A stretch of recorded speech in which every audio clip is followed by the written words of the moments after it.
Good morning, everybody. Welcome back to Conscientious Omnivore. My name is Pal. Today, we're going to make a special treat, pancakes. Super easy, very few ingredients. Pretty much can do it with a bunch of different options, but I'll show you what I like. You're going to need some oats. You're going to need a couple bananas, some seasonings like cinnamon or anything else you want to put in there like cloves.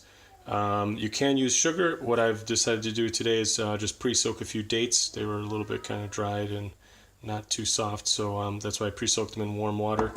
And some flax seeds, and optional is like raisins and peanuts, or you can have peanut butter. And then at the end for the toppings, I'm going to have like some frozen fruits. I have sour cherries, but you can use whatever's fresh. In the summertime, using blueberries and things like that works great.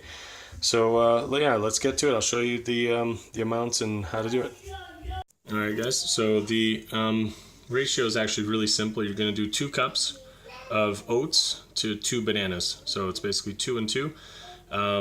And what I've done is just ground up some flax seeds, probably about 2 or 3 heaping spoonfuls, and then I dumped a bunch of cinnamon on the top here, and I've got my dates. So I'm going to add these to the blender with 2 cups of water.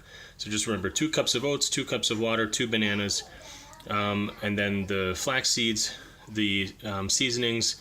I just did a pinch of salt at the top, and the dates for sweetness. If you wanted to, you could do sugar. Yeah, and then we're going to blend this all together. I'll show it to you next.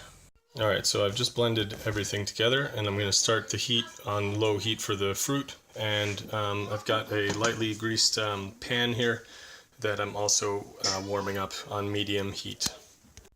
Okay, so this is the consistency you want. It's a nice kind of like scoopable, consistency. Everything's nice and smooth. You can see everything has been kind of, ground up by the blender. No need to I've seen people where they basically grate the the oats first with like a stick blender.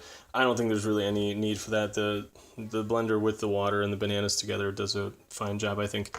So anyway, now this is where I said it's optional to, sorry, some ice just went down my roof. It's optional to do some raisins and peanuts. I actually like to just dump these in here and then ladle those out into the pan. My kids don't like them. They like the more kind of just, even consistency of this. So what I always do is I just cook up the first few, portions without the raisins and the peanuts, and then afterward I stir those in.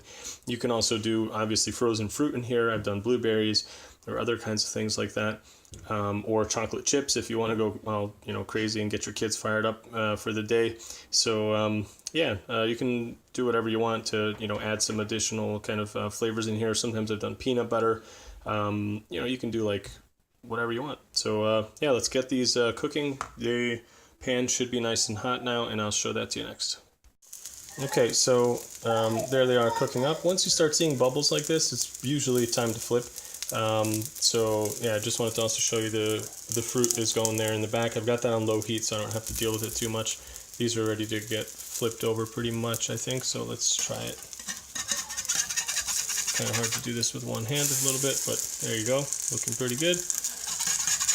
Probably could have flipped it just a little bit sooner, depending on how crispy you like them, but that's pretty good.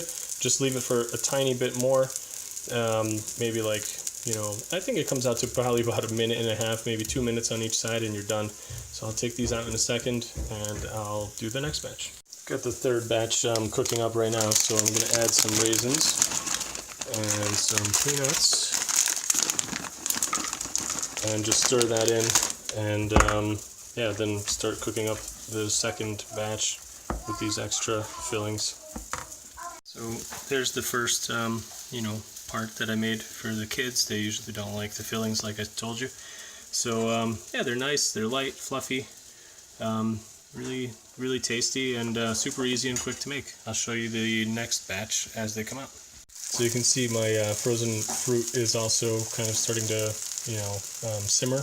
I just let that kind of cook down until it gets a little bit thicker and most of the water's evaporated away. Got the next couple of pancakes going here, and I'll be flipping those in a second. So there's another batch, and you can see that the liquid has mostly gone away. So at this point you do want to pay attention. You don't want this to burn. If you wanted to, you could add a little bit of sugar or some additional sweetness depending on the fruit and depending on how sweet you like things. But I'm going to just leave it the way it is, and I'm going to actually stop the heat, leave it on for a little bit longer, and then just move it to the side. Okay, so you can see it makes a pretty decent sized batch. I didn't actually count them all, but let's see, there's 9, another 12, and then 2 more on the top, whatever that is, 21, 22, 23. So, I don't know, 23-ish pancakes, and yeah, they're really good. You can obviously adjust them to your own taste, but yeah, I'll show it to you after I put the fruit on and pour some maple syrup on. Alright guys, so that's it. Gluten-free, sugar-free, well, except for the maple syrup at the end here, but you can make them fairly healthy. Obviously, you know, frying or cooking in oil is not the best thing, so I'm not eating this every day, but as a treat and as something to, you know, get the kids all excited about, it's really great. So yeah, gluten-free, dairy-free, egg-free, fully vegan, sugar-free, super tasty, really light and fluffy. Yeah, hope you liked it. Super easy. Give it a shot. Let me know if you did and how it came out for you. And hope to see you back in the next one. Give it a big thumbs up if you liked it. And thanks to all my subscribers. Really appreciate the support, guys. And see you in the next one. Bye.